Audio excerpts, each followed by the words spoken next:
이제 비는 그쳤지만은 구조와 수색이 본격화되면서 피해 규모는 더 커지는 양상이라고 합니다.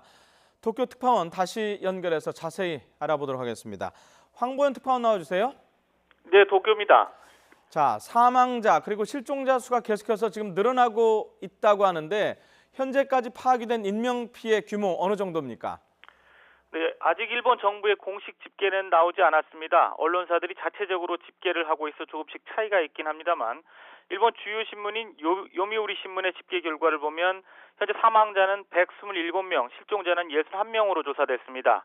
일본 서남부 지역 14개 현에서 사망 실종자가 나왔습니다. 가장 많은 희생자가 나온 곳은 원폭 기념관으로 유명한 히로시마 현으로 사망 47명, 실종 50명으로 거의 절반을 차지했습니다.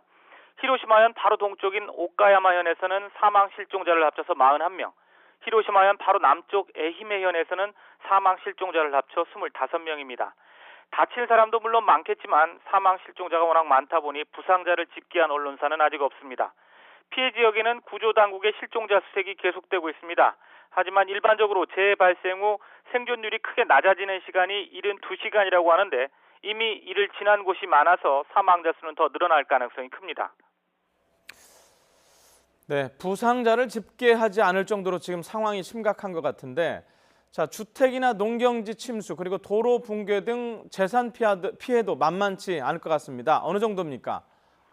네, 특히 침수 피해가 심각합니다. 네. 일례로 오카야마현 구라시키스를 시를 들 수가 있는데요. 여기서만 주택이 무려 4,700채가 물에 잠겼습니다.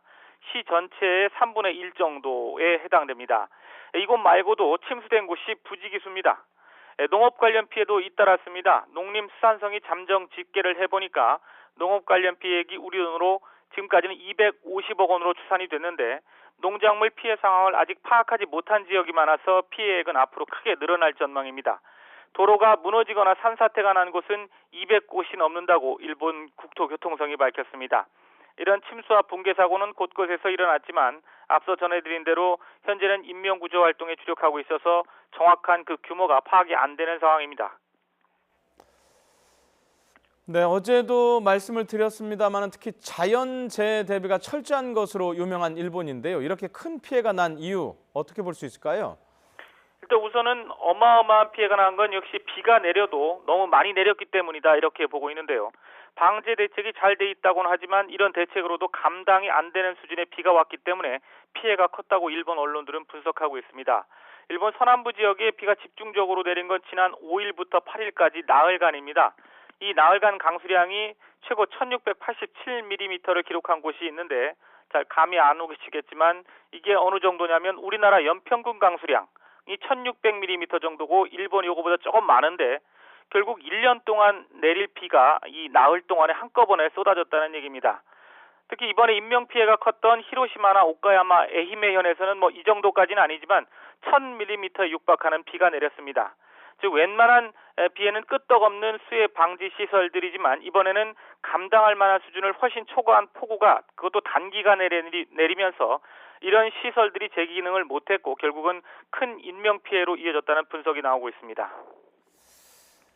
네, 1년 동안 내릴 비가 4일 동안 왔다. 정말 어마어마한데요. 자, 그런 불가항력 부분도 있겠지만은 폭우에 대비한 시스템이나 혹시 이것을 운영하는 사람의 문제, 이게 혹시 없었을까요? 네, 인재와 관련된 부분인데요. 몇 가지 예. 문제점이 제기되고 있습니다. 우선 해당 지역에는 폭우가 심각해지면서 호우 특별 경보가 내려졌는데 이 호우 특별 경보는 생명이 곧 위험할 수 있으니까 대책을 마련하라. 즉 대피하라는 뜻입니다. 그런데 이 경보가 제대로 전달되지 못했다는 지적이 나오고 있습니다. 무슨 얘기인가 하면 기상청이 이 경보 발령을 하면 해당 지방자치단체가 주민들에게 이 내용을 알려야 하는데 사전에 이런 정보를 받겠다는 신청을 한 주민들에게만 이메일로 알려서 신청을 하지 않은 주민들은 경보 발령 사실을 제대로 전달받지 못한 사례가 드러났습니다. 또 지역 라디오 방송이나 거리에 설치된 스피커로 이런 경보 내용을 방송하는 경우도 있는데 라디오 방송의 경우에는 못 들은 사람이 많았고 스피커로 거리에서 하는 방송은 안 한 곳이 적지 않았던 것으로 드러났습니다. 또 히로시마의 경우 산사태가 일어나서 많은 인명피해가 났는데요. 과거부터 지반이 약해서 대책이 필요하다는 지적이 여러 차례 나왔지만 이번에 일이 터질 때까지 아무 대책을 세우지 않은 점도 드러났습니다. 지금까지 도쿄에서 YTN 황보현입니다.